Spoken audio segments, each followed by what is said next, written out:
হালাল ভাবে ধনী হতে চাইলে সকাল বিকাল একটি দোয়া 7 বার পড়ুন। এটা নবীজি সাল্লাল্লাহু আলাইহি ওয়াসাল্লাম নিজে শিক্ষা দিয়েছেন। আবু দাউদ শরীফের 1555 নম্বর হাদিস।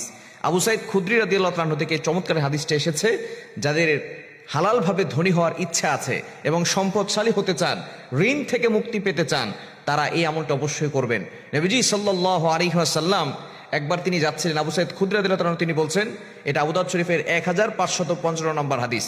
আবু সাইদ খুদরি রাদিয়াল্লাহু তাআলা বলেন, নবীজি সাল্লাল্লাহু আলাইহি ওয়াসাল্লাম যখন মসজিদে নববীর পাশ দিয়ে হেঁটে যাচ্ছিলেন, এমন সময় দেখেন আবু উমামা রাদিয়াল্লাহু তাআলা তিনি মসজিদে বসে আছেন।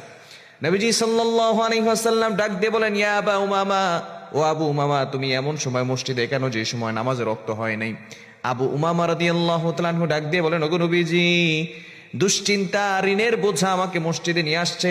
সাহাবায়ে কেরাম দুশ্চিন্তায় পড়ে গেলে, টেনশনে পড়ে গেলে তারা মসজিদে চলে যেতেন এবং তারা ওযু করে নামাজ পড়ে আল্লাহর কাছে